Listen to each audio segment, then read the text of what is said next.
Hello friends, home cook মঞ্জুতে আপনাদের সবাইকে অনেক অনেক স্বাগত। আজ আমার রেসিপিতে থাকছে নোটে শাক চচ্চড়ি। এই শাকটি খেতেও যেমন ভালো হয়, পুষ্টিগুণও কিন্তু ভরপুর। তো এই নিরামিষ নোটে শাকের সুস্বাদু চচ্চড়ি আজ আমি কিভাবে বানাচ্ছি এখন আপনাদের সাথে এটাই শেয়ার করছি। চলুন, এখানে আমি চচ্চড়িটা বানানোর আগে আমি চচ্চড়িটার জন্য একটা মশলা রেডি করে নেব। তার জন্য একটা বাটিতে আমি কিছুটা আদা বাটা নিয়েছি, তার সাথে কিছুটা হলুদের গুঁড়ো, কিছুটা লঙ্কার গুঁড়ো, আর অল্প একটু জিরের গুঁড়ো, আর অল্প একটু ধনের গুঁড়ো। তো এই গুঁড়ো মশলাগুলো দেওয়ার পর এখানে আমি দিয়ে দেব সামান্য জল দিয়ে আমি এই মশলাগুলোকে একটু ভালোভাবে গুলে রাখবো। কিছুক্ষণ এইভাবে গুলে মশলাগুলোকে রেখে দিলে মশলাগুলো ভিজে যায় এবং ফুলে যায়, এতে করে অনেকটা বাটা মশলার মতো স্বাদ হয়। তো এইভাবে আমি গুলে মশলাটাকে রেডি করে রাখলাম, এটাকে আমি পরে রান্নাতে ব্যবহার করব। তো এখন রান্নাটা শুরু করি। এখানে একটা কড়াইতে আমি কিছুটা সরষের তেল নিয়েছি। সরষের তেলটা একটু ভালোভাবে গরম করে নিতে হবে। তো খুব ভালোভাবে তেলটাকে এবং কড়াইটাকে আমি গরম করে নিচ্ছি। এরপর আমি তেলের মধ্যে দিয়ে দেব ছোট ছোট করে টুকরো করে কেটে রাখা আলু। চচ্চড়িতে আমরা সাধারণত যেভাবে আলু কেটে দিয়ে থাকি সেইভাবেই কিন্তু আলুটাকে আমি কেটেছি। তো আলুটাকে এখন ভাজতে দিয়েছি। কিছুক্ষণ এইভাবেই নাড়াচাড়া করে আলুটাকে ভেজে নিচ্ছি।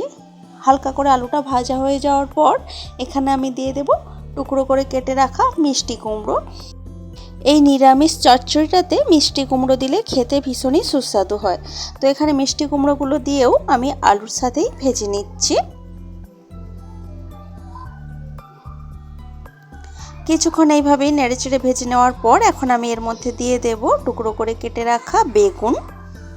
বেগুনটা একটু পরে দিলাম, কারণ বেগুন খুব তাড়াতাড়ি সফট হয়ে যায়। তো সেই জন্য আলু আর কুমড়োটা একটু আগে দেওয়ার পর একটু ভাজা হয়ে যাওয়ার পর তারপর বেগুনটাকে দিলাম। তো কিছুক্ষণ ভাজা করে নেওয়ার পরই বেগুনটা আমি এর মধ্যে দিয়ে দিলাম পটলের টুকরো, ছোটো ছোটো করে কেটে রেখেছি পটলগুলোকে।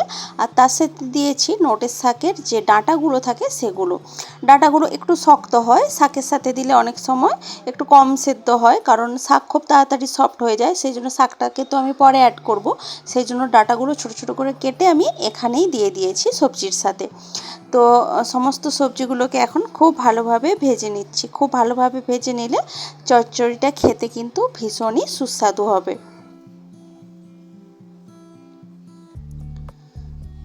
তো সমস্ত সবজি কিন্তু ভালোভাবে ভাজা হয়ে গেছে। এখন আমি সবজিগুলোকে কড়াই থেকে তুলে রাখবো।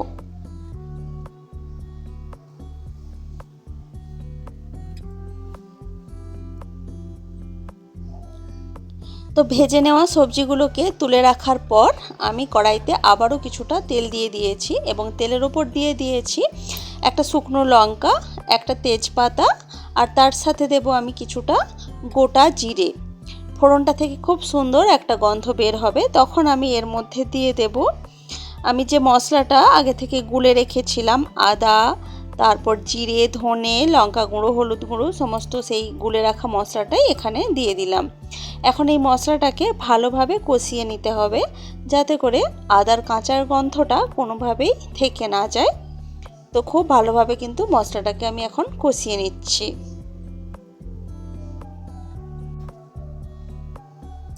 এইভাবেই নেড়েচেড়ে খুব ভালোভাবে মশলাটাকে কষিয়ে নিয়েছি। আর তেলটা কিন্তু উপর দিকে ছেড়ে এসেছে। তখন আমি এর উপর দিয়ে দিয়েছি আগে থেকে ভেজে রাখা সমস্ত সবজিগুলো। আর তার সাথে আমি এখন দিয়ে দেব শাকটা, যে শাকটাকে আমি আলাদাভাবে কেটে রেখেছিলাম। ডাঁটাটাকে আলাদা কেটে তো সবজির সাথেই ভাজতে দিয়েছিলাম, আর শাকটাকে আলাদা কেটে রেখেছিলাম। সেই শাকটা খুব ভালোভাবে কিন্তু ধুয়ে নিতে হয় রান্না করার আগে শাকটাকে, কারণ এই শাকের মধ্যে কিন্তু অনেক ধুলোবালি থেকে যায়। তো খুব ভালোভাবে ধুয়ে নেওয়ার পর সেই শাকটা জল ছড়িয়ে আমি সেই শাকটাকেও এর মধ্যেই দিয়ে দিলাম। এখন এই মশলাটার সাথে সবজিগুলো এবং শাকগুলোকে খুব ভালোভাবে মিশিয়ে নেব এবং খুব ভালোভাবে কষিয়ে নেব।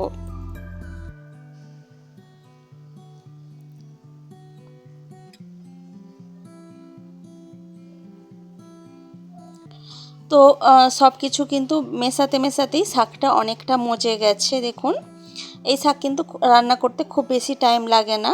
তো শাকটা অনেকটাই মজে গেছে। এখন আমি এর মধ্যে দিয়ে দেব স্বাদ মতো নুন।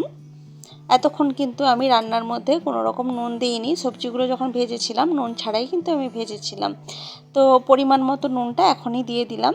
নুনটা দেওয়ার পর সব কিছু আবারও ভালোভাবে মিশিয়ে নিচ্ছি। আর নুনটা দেওয়ার সাথে সাথেই কিন্তু শাকটা আরও ভালোভাবে মজে যায়, শাক জল ছাড়তে শুরু করে দেয়। এখন আমি এর মধ্যে দিয়ে দেব সামান্য একটু জল, সবজিগুলো সেদ্ধ হতে লাগবে, সেই জন্য সামান্য জল দিতে হবে।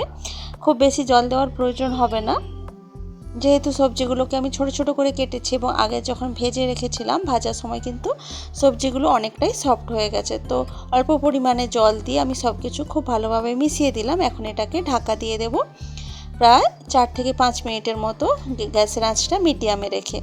তো 4 থেকে 5 মিনিট মতো পর ঢাকা খুলে দিয়েছি। আর দেখুন জলটা কিন্তু অনেকটাই শুকনো হয়ে গেছে আর সবজিগুলো ভালোভাবে কিন্তু সেদ্ধ হয়ে গেছে।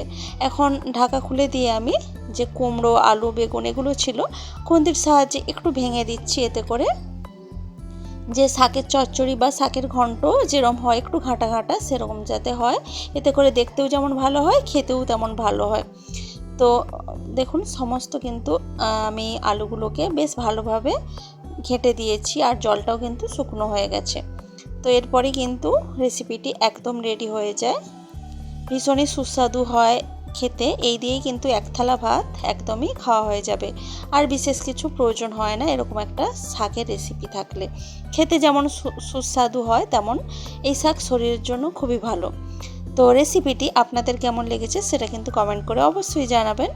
ভালো লাগলে লাইক, কমেন্ট, শেয়ার করবেন এবং প্লিজ আমার চ্যানেলটি সাবস্ক্রাইব করে আমার পাশে থাকবেন। তো আজকের ভিডিওটা এ পর্যন্তই থাক, দেখা হচ্ছে অন্য কোনো দিন অন্য কোনো ভিডিওতে অন্য কোনো রেসিপির সাথে। তো আজকের মতো টাটা, বাই বাই।